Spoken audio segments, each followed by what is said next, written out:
Welcome to the White House, everybody. Y'all look good. We have some of America's biggest champions for a strong partnership with Africa here today. Members of the diplomatic corps from our African partners. We've got some outstanding members of Congress, leaders of business, NGOs, members of the faith community. Ambassador Olhai, I want to start by saying that tonight our thoughts are with our friends from Djibouti as we mourn the passing of Ambassador Olhai. He served here since 1988, the longest serving foreign ambassador in the United States. He was the Dean of the Diplomatic Corps here and at the United Nations. Michelle and I welcomed him to the White House numerous times. He represented his nation and all of Africa with pride and the legacy of his service, particularly his personal role in helping pass AGOA is going to endure in the strong partnership between our peoples. I want to thank everybody who's here for everything that you do to strengthen ties between Africa and the United States. Tonight I especially want to thank you because with your help we succeeded in achieving the long-term renewal of the African Growth and Opportunity Act. That's worth applauding. So our celebration comes at a perfect moment because tomorrow I am going to Africa. I will be going to my father's home country of Kenya, and we will be going to Ethiopia as well.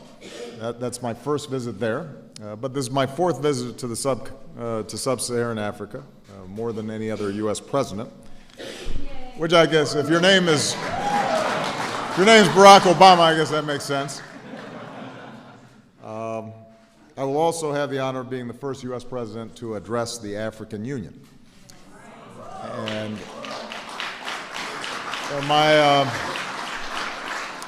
my trip, although not long, because we still got a lot of other business to attend to back here, reflects the truth that's guided my approach to Africa. Despite its many challenges, and we have to be clear-eyed about all the challenges that the continent still faces.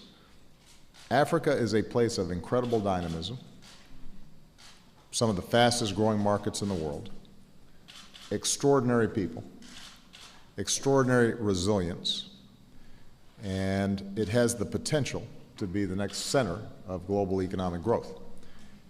And that's why, as president, I've worked so hard to take our relationship with Africa to a new level. We've boosted U.S. exports. We've launched historic initiatives to promote trade and investment, health, agricultural development, and food security. Power Africa to promote and expand electrification. We're empowering a new generation of young African leaders, including our inspiring Mandela Fellows, who, when I get back, I'll have a chance to meet with here at the White House for the second class of that outstanding group. And, you know, part of what gives me the most pleasure is the fact that we're able to do this on a bipartisan basis and in partnership with African countries. By the way, to help move these efforts along, we do still need the Senate confirmation of Gail Smith as our USAID administrator.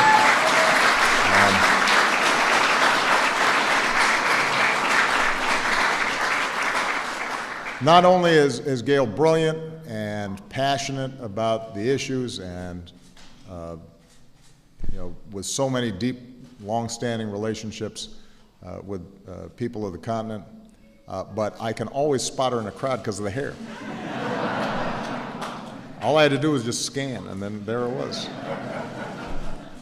Now that it's been renewed, AGOA will be central to our efforts to boost the trade and investment that supports hundreds of thousands of jobs both in Africa and in the United States, creating opportunities for all of us. And I'm especially pleased that AGOA will continue to encourage good governance and labor and human rights. That's something that we can be proud of.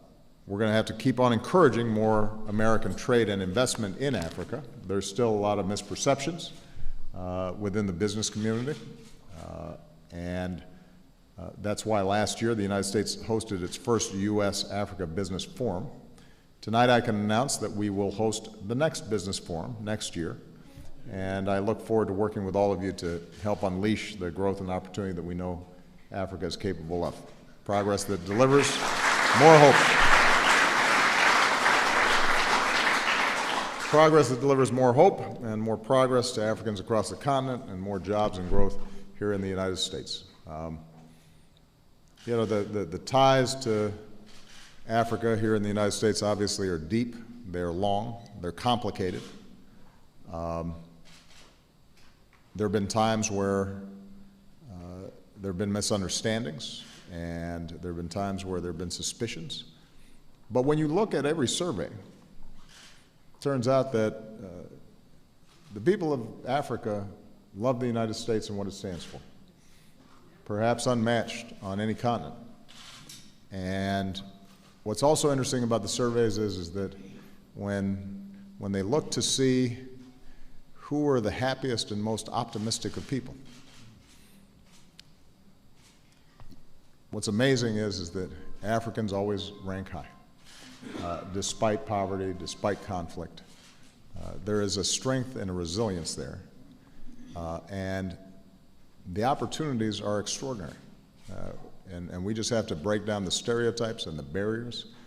And thanks to the work of all of you, and I particularly want to thank the members of Congress who are here who have fought so hard for this, and many of them will be going with me on this Africa trip.